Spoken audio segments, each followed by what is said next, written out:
আসসালামু আলাইকুম, hello guys, welcome to Mindtech official channel. আমি মোহাম্মদ মাইন শিখেছি আপনাদের সঙ্গে। তো আজকে আমি আপনাদের সামনে একটা নতুন ভিডিও নিয়ে আসলাম। তো আজকের ভিডিওর বিষয় হচ্ছে আপনারা ঘরে বসে কীভাবে অনলাইনে ই পাসপোর্ট অথবা এমআরপি পাসপোর্ট রিনিউ করবেন। তো রিনিউ করতে কী কী কাগজপাতি লাগবে তো সব দেখাবো আজকের ভিডিওতে।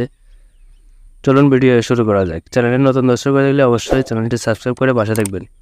তো সর্বপ্রথম আমাদের একটা ব্রাউজার ইউজ করতে হবে। তো আমি ক্রোম ব্রাউজার দিয়ে দেখাইতেছি। তো এখানে আপনারা সার্চ করবেন হচ্ছে ই পাসপোর্ট। তো ই পাসপোর্ট লিখে সার্চ করবেন। তো এই লিঙ্কটি আমি ভিডিও ডিসক্রিপশনে দিয়ে দেবো। তো এখান থেকে ই পাসপোর্ট অনলাইন রেজিস্ট্রেশন পোর্টাল এখানে ক্লিক করবেন। তো এই লিঙ্কটি ডিসক্রিপশন থেকে আপনার ক্লিক করে মূল ওয়েবসাইটে এখানে আসতে পারবেন। তো এখানে প্রথমে সাইন ইন করতে হবে। তো আমাদের যেহেতু আগের কোনো আইডি নেই, তো এখান থেকে অ্যাপ্লাই অনলাইনে ক্লিক করবেন। তো তারপর এখান থেকে আপনারা ডিস্ট্রিক্টটা সিলেক্ট করে দেবেন, তো যার আবেদন করবেন তার ডিস্ট্রিক্টটা। তো দেখেন আমি দিয়ে দিচ্ছি ডিস্ট্রিক্টটা গাইবান্ধা। তারপর এখান থেকে আপনার উপজেলা যেটা, তো ওটা সিলেক্ট করবেন, তো গাইবান্ধা সদর। তারপর এখান থেকে কন্টিনিউ ক্লিক করবেন। তারপর এখান থেকে আপনার ইমেল অ্যাড্রেস দিতে হবে। তো এই ইমেল অ্যাড্রেসটাতে পরবর্তীতে একটা হচ্ছে অ্যাক্টিভেট লিঙ্ক যাবে। তো এই লিঙ্কটা ক্লিক করার পরে একটা মানে অ্যাক্টিভ হয়ে যাবে আপনার এই আইডিটা। তো এই ইমেল অ্যাড্রেসটা ভালোভাবে দেবেন যেন ভুল ত্রুটি না হয়। তো দেখেন আমি দিয়ে দিচ্ছি। তো এই ইমেইলেই আপনার ওই লিঙ্কটি যাবে। তো ভালোভাবে চেক দিবেন এই জন্য যেন ভুল ত্রুটি না হয়। তারপর এখান থেকে আই অ্যাম হিউম্যান এখানে ক্লিক করবেন। তারপর এখান থেকে কন্টিনিউ ক্লিক করবেন। তো কন্টিনিউ ক্লিক করার পরে দেখেন এইভাবে আসবে। তো এরকম এখান থেকে আপনার পাসওয়ার্ড সিলেক্ট করতে হবে। তো এখানে পাসওয়ার্ডটা দেওয়ার চেষ্টা করবেন, ছোট অক্ষর বড় অক্ষর আবার হচ্ছে আপনার সংখ্যা সব মিলিয়ে দেবেন। তো এখানে পাসওয়ার্ড হতে হবে 6টির উপরে। তো আপনারা ভালোভাবে উঠাই দেবেন, বড় হাতে ছোট হাতের অক্ষর দেওয়ার চেষ্টা করবেন, তাছাড়া কিন্তু পাসওয়ার্ডটা এখানে নেবে না। তো আমি এখানে বড় হাতের ছোটো হাতের মিলিয়ে দিচ্ছি। তো এখান থেকে রিপিট পাসওয়ার্ড এখানে ওই যে পাসওয়ার্ডটা দিচ্ছেন ওই পাসওয়ার্ডটা এখানে দেবেন। তো রিপিট পাসওয়ার্ডে এই একই পাসওয়ার্ডটা দিয়ে দেবেন। তো ওখানে ভুল করা যাবে না, তো এখানে মনে থাকে যেন এইরকম পাসওয়ার্ড দিয়ে দেবেন। তারপর এখান থেকে আপনার হচ্ছে গিভেন নেম দিয়ে দেবেন। আইডি কার্ডে যেভাবে আছে আপনার প্রথম নামটা দিয়ে দেবেন, এমডি। এখানে দেখেন আমি জাকিরুল, তো নামটা খালি দিয়ে দিচ্ছি, যারা আবেদন করতেছি তার নামটা। তারপর এখানে সারনেম আছে, তো সারনেমে হচ্ছে ইসলামটা দিয়ে দিচ্ছি, বা আপনার মিয়া শেখ যা আছে এখানে সারনেমে দিয়ে দেবেন, মানে নামের শেষের অংশটা। তারপর এখান থেকে আপনার মোবাইল নাম্বারটা দিয়ে দেবেন। তো এখানে মোবাইল নাম্বারটা খুব গুরুত্বপূর্ণ। তো মোবাইল নাম্বারটা পরবর্তীতে আপনার কন্ট্যাক্ট নাম্বার হিসেবে ব্যবহৃত হতে পারে। তো এখান থেকে এই জন্য এটা ভালো হবে, মোবাইল নাম্বারটা দেখে দেখে উঠাবেন। তো এই মোবাইল নাম্বারটাতে পরবর্তীতে আপনাকে সব কিছু জানায় দেওয়া হবে। তো মোবাইল নাম্বারটা আমি দিয়ে দিচ্ছি, তো আপনারাও ভালোভাবে দেখে দেখে উঠাবেন। তো দেখে উঠে তারপর এখান থেকে চেক দিবেন। তো মোবাইল নাম্বারটা যদি ঠিকঠাক থেকে থাকে তাহলে আই এম হিউম্যান এখানে টিক মার্ক দিয়ে দেবেন। তারপর এখান থেকে ক্রিয়েট অ্যাকাউন্ট নিচে যে অপশনটা আছে সব চেক দিবেন। দেওয়ার পরে এখান থেকে ক্রিয়েট অপশন অ্যাকাউন্ট এখানে ক্লিক করবেন। তো এখানে ক্লিক করার পর এখানে আপনার জিমেইলটা যেটা দিয়েছিলেন, তো ওই জিমেইলে একটা অ্যাক্টিভেট কোড চলে গেছে। তো ওখানে ওই লিঙ্ক দিয়ে দিয়েছে একটা, ওই লিঙ্কের উপর ক্লিক করে আপনারা এই কোড মানে এই পাসপোর্টের অ্যাকাউন্টটি অ্যাক্টিভ করতে হবে। তো তার জন্য আপনাকে যে আপনার এই জিমেইলে যেতে হবে। তো দেখেন আমি জিমেইলে আসছি, ওখানে হেয়ার নামের অপশন আছে একটা, দেখেন এখানে ওই জিমেইলে আসলে ইনবক্সে পাবেন। তো এখানে ক্লিক করার পরে এখান থেকে আপনার নেট কানেকশন লাগবে। তো এখান থেকে আপনার হচ্ছে দেখেন এখানে অ্যাকাউন্টটা অ্যাক্টিভেট হয়ে গেছে, এখন সাইন ইন করতে হবে। তো অ্যাকাউন্ট অ্যাক্টিভেট হয়ে গেছে, এখন চলুন খাবারের স্ক্রিনে আগে যাওয়া যাক। তো এখান থেকে অ্যাকাউন্টটা যখন অ্যাক্টিভেট হয়ে যাবে তখন আপনারা এখান থেকে সাইন ইন যে অপশন আছে উপরে দেখেন, তো এই সাইন ইন অপশনের উপর ক্লিক করবেন। তো তারপর এখান থেকে আপনার যে ইমেল অ্যাড্রেস দিয়েছিলেন এবং পাসওয়ার্ড দিয়েছিলেন, তো ইমেল অ্যাড্রেস আর পাসওয়ার্ডটা এখানে দিয়ে দেবেন। দিয়ে এখান থেকে দেখেন আমি দিয়ে দিচ্ছি ইমেল অ্যাড্রেসটা, তো আপনারাও উঠাবেন। তো পাসওয়ার্ডটাও দিয়ে দেবেন। তো দেওয়ার পর এখান থেকে আই অ্যাম হিউম্যান, তো এখানে ক্লিক করে টিকমার্ক দিয়ে দেবেন। তো আর টিকমার্ক দেওয়া হলে তারপর এখান থেকে সাইন ইনে ক্লিক করবেন। তো তারপর এখান থেকে দেখেন আপনার অ্যাকাউন্টটা, এখানে অ্যাকাউন্টে ক্লিক করবেন। তো অ্যাকাউন্টে ক্লিক করে যে মোবাইল নাম্বারটা আছে, তো এই মোবাইল নাম্বারটা দেখবেন সব ঠিকঠাক আছে নাকি। যদি মোবাইল নাম্বারটা ঠিক না থাকে তাহলে ঠিক করে নিতে পারেন, এখানেও ঠিক করে এখান থেকে যে সেভ চেঞ্জে ক্লিক করতে পারেন। তো এখন আমি আবেদন প্রসেসটা দেখাবো। তো তার জন্য অ্যাপ্লিকেশনে ক্লিক করবেন। তো apply for a new passport, তো এখান থেকে সিলেক্ট করতে হবে আপনি পাসপোর্টটা অফিসিয়ালিভাবে করবেন না অর্ডিনারিভাবে করবেন। তো আমি অর্ডিনারিভাবে করবো, তো ওখান থেকে ক্লিক করবো ওটা। তারপর এখানে জেন্ডার সিলেক্ট করতে হবে। তারপর আপনার আইডি কার্ড অনুযায়ী এখানে নাম দিতে হবে, গিভেন নেম মানে নামের প্রথম অংশটা দিতে হবে। এমডি সহ যে নামটা সেটা হচ্ছে এখানে নামের প্রথম অংশ, এটা হচ্ছে গিভেন নেম। তারপরে আপনার নামের শেষে যে মিয়া আছে অথবা শেখ আছে, তো দেখেন আমি মিয়াটা এসে এখানে দেওয়া যাবে না, এখানে সারনেমে দিতে হবে মিয়াটা, এটা হচ্ছে সারনেম মানে নামের শেষের অংশ। তো তারপর এখান থেকে আপনার পেশা দিয়ে দিবেন। তারপরে আপনার হচ্ছে ধর্মটা সিলেক্ট করে দিবেন কোন ধর্ম আপনার। তো এখানে আপনার মোবাইল নাম্বারটা দিতে হবে, তো সচল মোবাইল নাম্বারটা দিবেন। তো পরবর্তীতে এই মোবাইল নাম্বারতে আপনার পুলিশ ভেরিফিকেশন সব কাজ এখানে করা হবে, এটাতে জানা দেওয়া হবে। তো আপনার ডিস্ট্রিক্টটা এখান থেকে সিলেক্ট করতে হবে, ডেট অফ বার্থটা দিয়ে দেবেন। অবশ্যই আগের পাসপোর্টের সাথে মিল রেখে দিবেন, তো আগের পাসপোর্ট এবং এনআইডির সাথে যেন মিল থাকে, তো সেটা খেয়াল রেখে আপনার এখানে দিয়ে দিবেন। তো চেক করবেন ভালোভাবে। তারপরে সিটিজেনশিপটা দিয়ে দেবেন বাই বার্থ, মানে দেশ থেকে করতেছি। তো 7 কন্টিনিউ ক্লিক করবেন।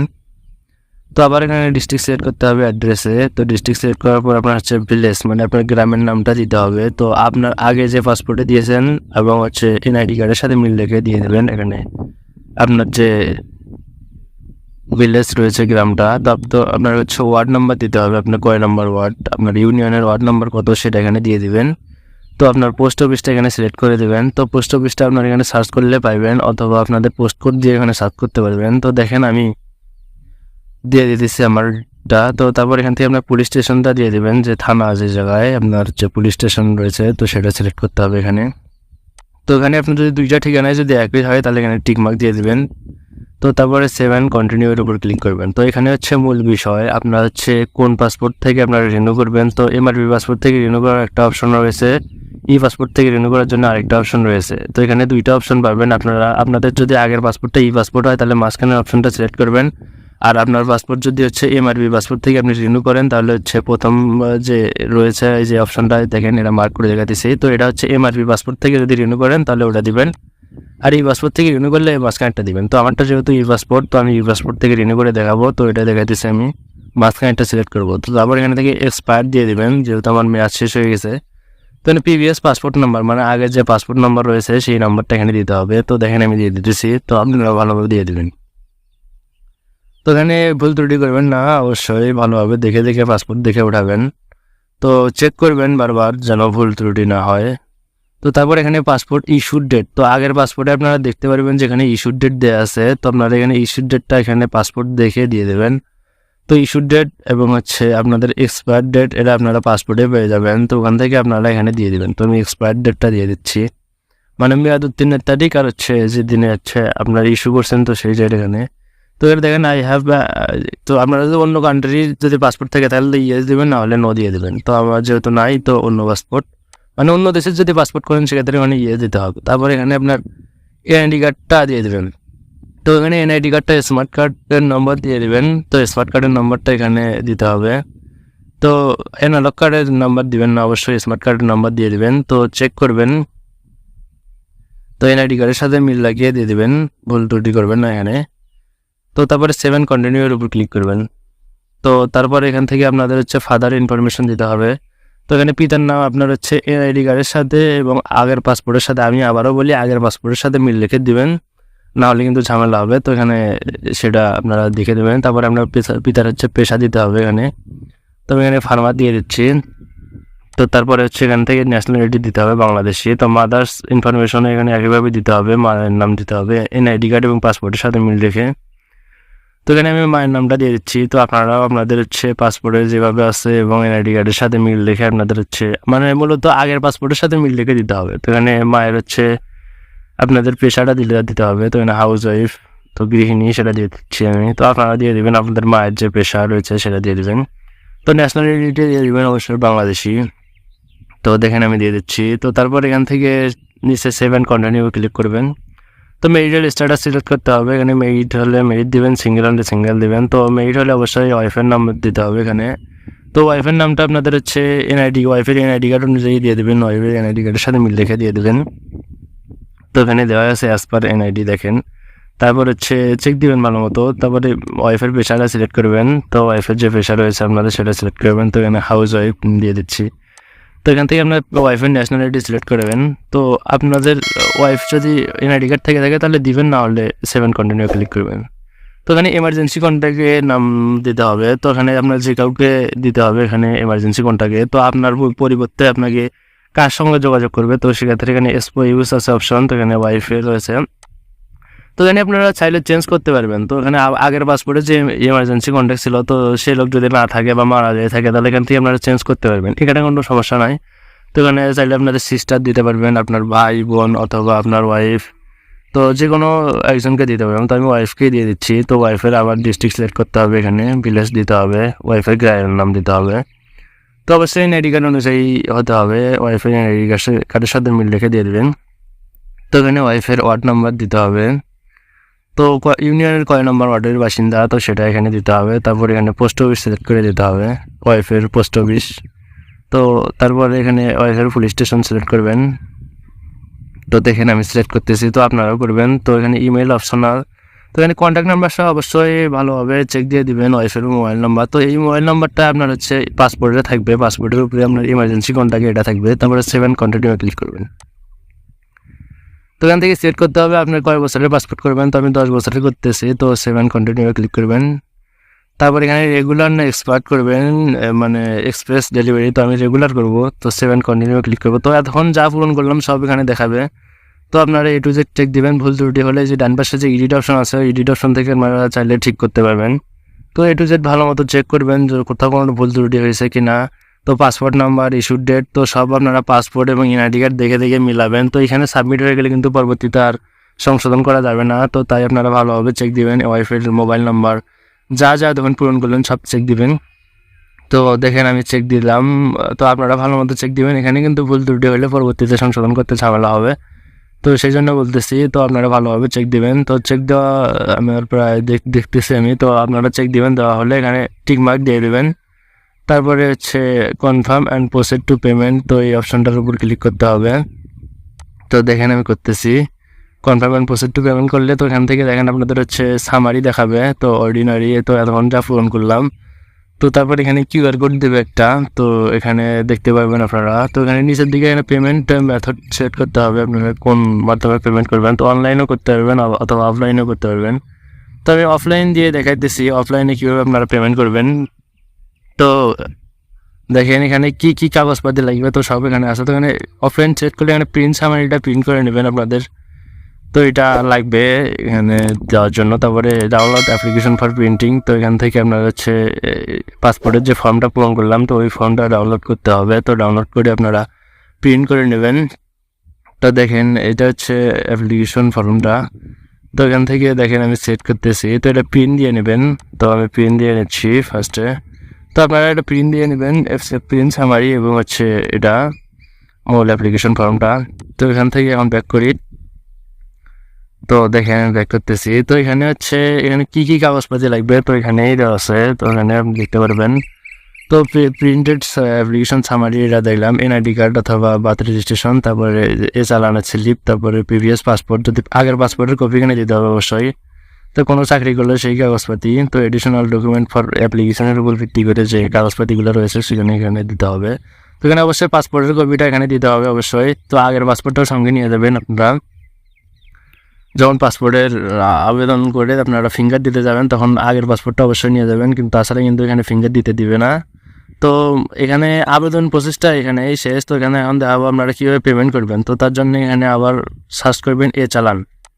তো এখানে সবগুলো লিঙ্ক আমি ডিসক্রিপশনে দিয়ে দেবো, ওখান থেকে আপনারা দেখতে পাবেন অটোমেটেড চালান সিস্টেম। তো এখানে ক্লিক করে আপনারা পাসপোর্ট সিলেক্ট করবেন, পাসপোর্টের প্রকৃতিটা সিলেক্ট করবেন, কয় বছরের করছেন, এখানে বিবরণের প্রকৃতি এখানে সিলেক্ট করতে হবে। তবে 10 বছর করছি 21 দিন কর্মদিবসে। তো এখানে দেখেন অটোমেটিক টাকার পরিমাণটা চলে আসবে। তো এখান থেকে ওকে দিয়ে দেবেন। তো ওকে দেওয়ার পরে নিচে আসবেন। তো এখানে ব্যক্তি সিলেক্ট করতে হবে, এখানে জাতীয় পরিচয়পত্র নম্বর দিয়ে আবেদন করলে জাতীয় পরিচয়পত্র নম্বর দেবেন, আর জন্ম নিবন্ধন করলে জন্ম নিবন্ধন করবেন। তো এখানে আপনাদের হচ্ছে জাতীয় পরিচয়পত্র নম্বর প্রথমে দিতে হবে, তারপরে জন্ম তারিখ দিতে হবে, মোবাইল নাম্বার দিতে হবে। তো আমি একে একে সবগুলো দিচ্ছি, তো আপনারাও দিয়ে দেবেন। তো এখানে এই মোবাইল নাম্বারটা দিবেন, এখানে পাসপোর্টে যে আবেদন করছেন না ওই মোবাইল নাম্বারটা এখানে দিতে হবে, আবেদনের সময় যে মোবাইল নাম্বারটা দিয়েছেন ওই মোবাইল নাম্বারটা দিয়ে দেবেন আপনারা। এবং এনআইডি কার্ডটা ভুল করা যাবে না, কিন্তু এখানে যেখানে আপনার এনআইডি কার্ডের উপরে পেমেন্ট চলে যাবে। তো এনআইডি কার্ড দেওয়া হয়ে গেলে আপনারা সব চেক দিবেন। তো ভুল ত্রুটি হইলে সংশোধন করতে পারবেন এখান থেকে। তারপরে হচ্ছে চেক এনআইডি রমের যে অপশন আছে, তো আবারও চেক করবেন, চেক এনআইডির উপর ক্লিক করবেন। তো দেখেন করতেছি, তো এখানে দেখেন সংশ্লিষ্ট জাতীয় পরিচয়পত্র নাম্বারটা এনআইডি সিস্টেমে পাওয়া গেছে, তার মানে আপনার হচ্ছে এনআইডি কার্ডটা ঠিক আছে। এখানে বিকাশ না নগদ সিলেক্ট করে এখানে মন্তব্য ওকে দিতে পারেন। দেওয়ার পরে এখানে প্রসেস টু পেমেন্টে ক্লিক করবেন। তো বিকাশ গেটওয়েতে নেওয়া যাওয়া হবে। তো এখানে আপনার হচ্ছে বিকাশের মোবাইল নাম্বারটা দিতে হবে, যে বিকাশে টাকা আছে। তো এখানে 5,800 টাকা কাটবেন। তো দিয়ে এখানে কনফার্মে ক্লিক করবেন। তো তারপরে আপনার দেখেন এখানে মোবাইল নাম্বারটা দিয়ে দেবেন অবশ্যই, যে মোবাইল নাম্বারে টাকা আছে বিকাশের। তো এখানে আপনারা চাইলে যে বিকাশের ইনভয়েস নাম্বারটা, এটা চাইলে আপনারা ছবি ধরে রাখতে পারেন। তো পরবর্তীতে চালান যদি আসতে সমস্যা হয়, তো এখান থেকে এই নাম্বার দিয়ে দিতে পারবেন, এই নাম্বার দিয়ে চালানটা করে সার্চ করতে পারবেন। তো বিকাশের ওটিপিটা এখানে দিয়ে দেবেন। তো আপনার পেমেন্ট করার আগে অবশ্যই এটা একটা ছবি তুলে নেবেন, এখানে যে এই যে ইনভয়েস নাম্বারটা রয়েছে, তো এখানে তো ভেরিফিকেশন কোডটা এখানে দিয়ে আপনারা হচ্ছে কনফার্মে ক্লিক করবেন। তো দেখেন আমি ভেরিফিকেশন কোডটা দিয়ে দিচ্ছি।